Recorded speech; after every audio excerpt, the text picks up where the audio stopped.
Hey guys, welcome back.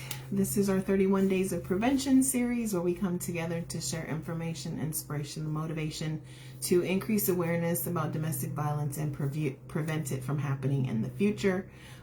This last few days we've been doing a sub-series within that series about making a safe exit, which is exit and safety planning to leave an abusive relationship. And so we're talking about different things that you need to keep in mind when you are considering leaving, because many of you know that is oftentimes the most dangerous time in any relationship is when one partner is trying to leave or end the relationship. So for those of you who don't know me, my name is Marci Batiste.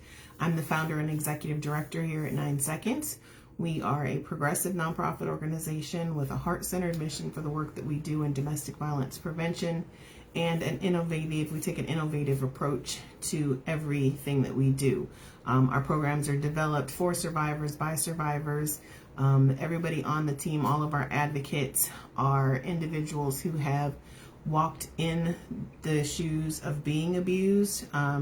We all have different experiences, different stories, and we all have one thing in common, which is our commitment and our dedication to ensuring that that doesn't continue to happen. We are fostering freedom. That's what we do. We foster freedom, and that's what this information is about, is helping women and children break free from abusive homes. And not to say that this doesn't happen to men, but typically in a situation where it's a situation where they have to escape the dwelling for their safety, to keep themselves safe, keep their kids safe, it's typically women. And so certainly any of the videos that we've talked about this whole month can be crossed over to anyone who's being abused, right?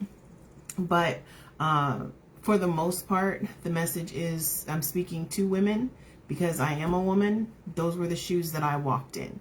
We've got support advocates on staff here that are men who have been experienced to domestic violence, have their own stories to tell, and we'll do a whole series just dealing with the flip side of it. So what men experience and kind of how they maneuver in abusive relationships, which is very, very different than for women. And so that's why the work that and the conversations that I have always speak to the women. I just wanted to kind of clear that up because I had some questions like, hey, Marci, you never talk about guys, and it's not just that it's just happening to women. So I realize that we are doing a whole program for men that'll be coming up in 2022. So never fear. I hear you. I understand you, and my heart is with you as well. Today we're going to talk about mobile safety. A lot of times, we live in a mobile environment. Everything and everyone that we know is in the palm of our hands, typically on our cell phone. We use our phones to pay bills. We use them to call people, to take pictures, to take videos, to record special events, to hold information. We literally carry a personal computer in our pocket, which at the time I think Microsoft started, that was his goal. That's what he wanted to do, was make sure every home had a computer in it. Here we are in the cell phone age. Not only do we have it in our homes, but we have them in our pockets and in our purses. It's a blessing and a curse when it comes to domestic violence, because you have access to the phone and to be able to call for help when you need it. But because it stores so much data, it also can be tracked very easily and things like that. So today's message is on mobile safety. And I'm just gonna go through a couple of things to think about as far as keeping yourself safe, keeping your mobile device and the information on it safe, and how best you can use that device to your benefit, and maybe some alternative things that you should probably do other ways rather than doing the work on your phone. So diving right in, the number one thing is, if you are in a volatile situation, an abusive relationship, I recommend that you get a burner phone. I don't know if that's a technical term, but a phone that is basically just a flip phone. You can get them like in the supermarkets. I think you can get them in 7-Elevens, Quick Trips, for $10, $15, $20, and have that available as an emergency. We talked about that in our previous 3 videos in the Making a Safe Exit series. So that's the number one thing. And then obviously don't let your abuser know that you have it. But when we're talking about your primary phone, I want you to be thinking, always we're thinking large context. Worst case scenario, what can someone do with the information? So I want you to think about who owns your phone. Do you own it, or does the individual that you're trying to leave own it? Because if the phone plan is theirs, they can, number one, access all of your information, all of your records. And number two, they can shut it off anytime they want. You have no control, no say-so over it. So that's always important to think about, is you want to make sure that you own your phone. And if you don't, then that burner phone becomes even more important, because at any time can they cut off, and it's, for some people, that's their only connection to the outside world. So they're definitely keeping that safe. If the plan is in your name, but you access it on your computer at home a lot, or if you use just a blanket login for everything, or if you have a different login for that, but your abuser knows what it is. You want to make sure that you're constantly changing that password on your mobile plan, so that even if they know it at one point, they don't always know it. You're limiting and reducing the amount of risk exposure. So you always want to keep those things in mind. Once you get your backup phone, I need to stop calling it a burner phone. So once you get your backup phone, your safety phone, we'll call it that, only give that number to people that you definitely know and trust, not people who are bonded to your abuser. That phone you can give out to, medical personnel or things like that. But be really restricted in who you give that phone number to, because the last thing you want is for then that information to become public information as well. So that phone is just for safety purposes. It's for emergency planning. It's for your safe exit plan. This is another good tip. I keep looking over because I have notes over here because I didn't want to forget anything. Make sure that you set up some sort of code word with people. I have a few people. I don't have many people that I talk to on an everyday basis, but I do have a couple. And those are the individuals that I would give a code word to. So in other words, if you call my phone and I don't answer, don't ask for me, because if I'm alive and well, for the most part, I'm always going to answer my own phone, right? But when you're in an abusive relationship, that's not always the case. Like I said, the phone is the first place somebody wants to go to. That's the first thing somebody's going to dig through. That's the first thing they want to rummage through, because that's where all the secrets are kept, right? Even if there are no secrets, that's the perception, is that that's where your secrets are kept. So that would look like, if you called my phone and I didn't answer, you might say, "Oh, is Stephanie available?" And then they'd be like, "You have the wrong number," right? You don't want them raising the alarm that somebody's looking for you. But if the person who's calling has to use that code name, that backup name, then they know something's wrong, right? They know that something's wrong. And then if the person who answered your phone is like, "No, there's no Stephanie here," right? Then I know when I hear that, okay, that was an emergency. Like, that's one of my emergency contact people. So once everything's settled, then I know that I need to reach out and let them know that I'm okay. Make sure that you use lock codes. Some phones allow you to do like facial recognition. Some allow you to do fingerprint. They're great, but they can also be used when you're not conscious. So you need to be aware of that. Like I said, everybody goes for the phone. So using a PIN code, and don't have it not be any other PIN that you use. I know typically like ATMs and things, most things have 4-digit PINs. Hey, Tommy, don't use a 4-digit PIN. This is about your life and your safety. Do at least a 6-digit PIN if you can. something that that person is not going to know. So don't do your birthday or your kid's birthday or anything like that. It has to be information that your abuser is not going to be able to just sit there and figure out by playing with your phone. So use a PIN passcode. Don't use the phone. Don't use your phone to make phone calls for emergency resources. So the first 3 videos that we did this week, we talked about finding out where you're going to go and how you have to research that. And we talked about, making the actual legitimate exit out of the place. Don't make those research phone calls from your cell phones, especially if, like I said at the very beginning, if your abuser runs and controls your cell phone plan, because all of that information, all they got to do is pull the call log and call back and see who you were calling, and they start getting a bunch of social service numbers and DV shelter information and all that kind of stuff. You've just raised the red flag that said, I'm fixing to leave.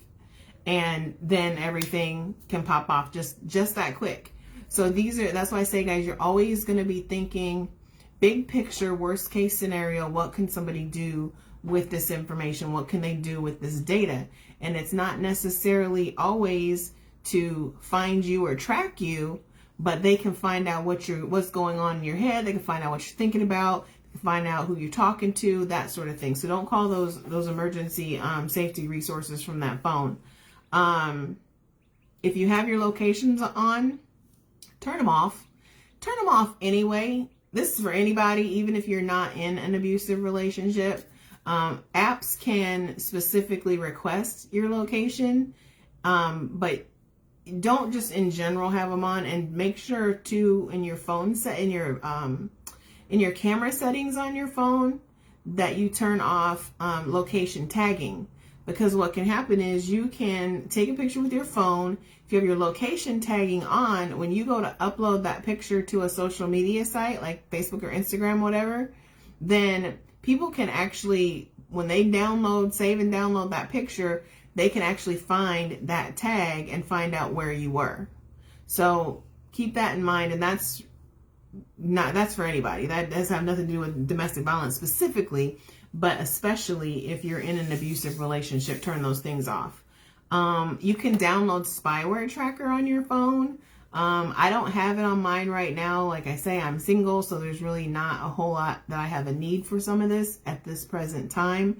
But what spyware tracker does, if somebody puts something on your phone that allows your phone to be tracked and or monitored, then that spyware tracker is a way for you to know that that's on the phone and delete it off, because a lot of times it's hidden and that stuff runs in the background, so you constantly have to be searching for it. If you don't have virus protection on your phone, also download some virus protection for your phone. I think there's like SVG, there's like Norton, there's a bunch of different ones. Some things have a cost, some things don't. You got to do what works for you.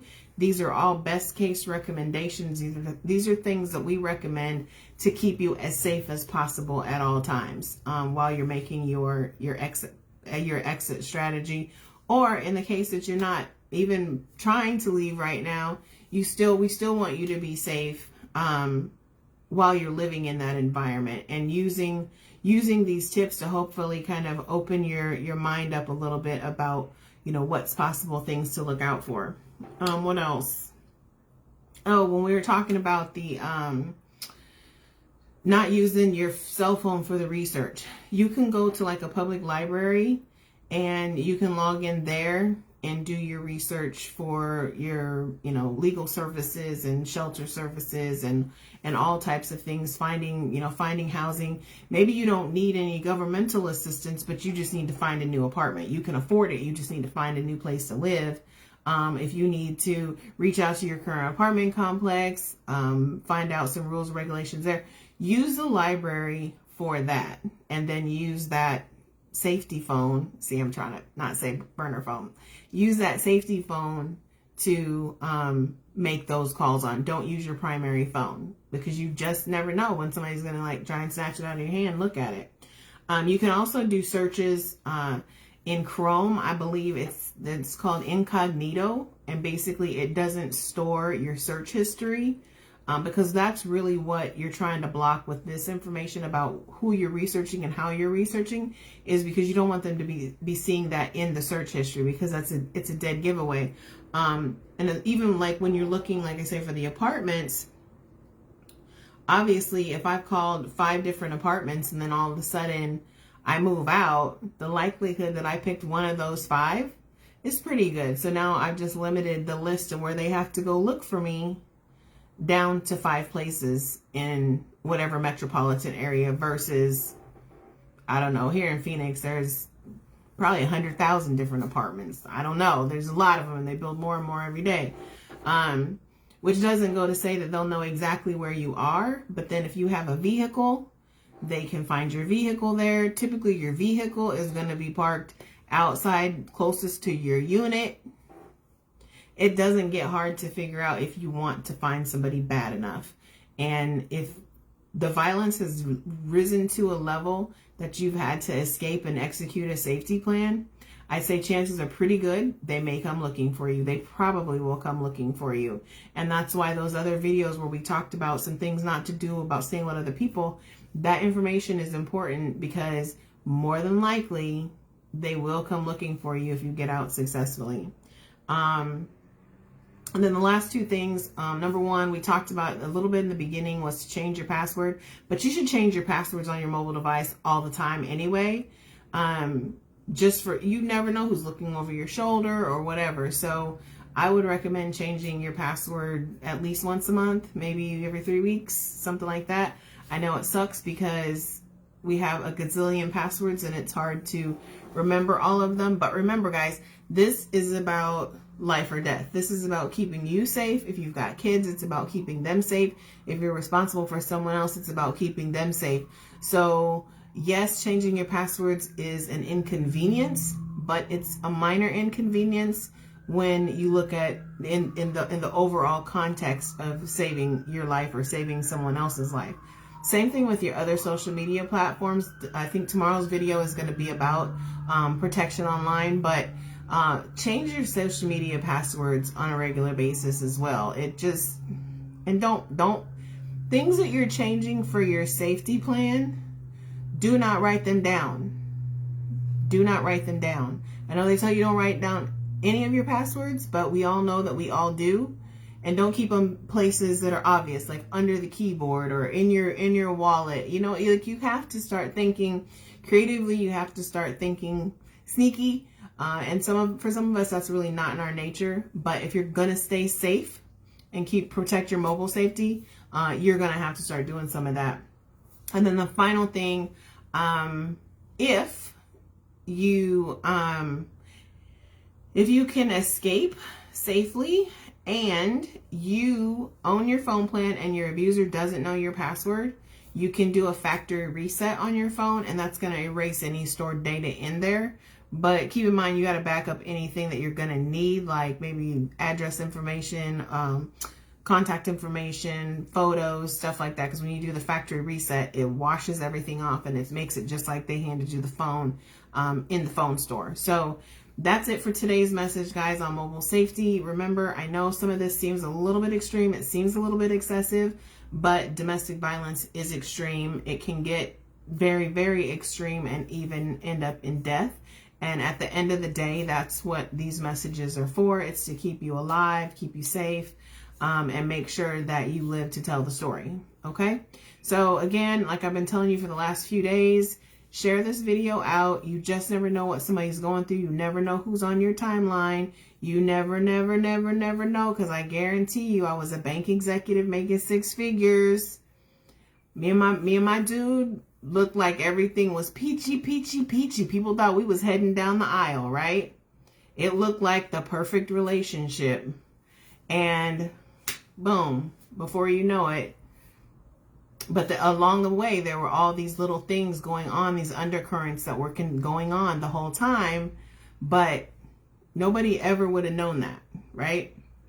So you don't know what's going on in people's lives. You don't know what's going on in their homes. Share these videos out. There's right now we're on this is part 4. So there's 3 other videos. I put the link to 9seconds.org, which is our website. And then I also put the link to my YouTube channel that has, right now, I think today's like what, the 28th, 29th, 28th, 28th. So there's 28 days worth of videos out there, all about domestic violence prevention. Some of it's inspirational and things like that.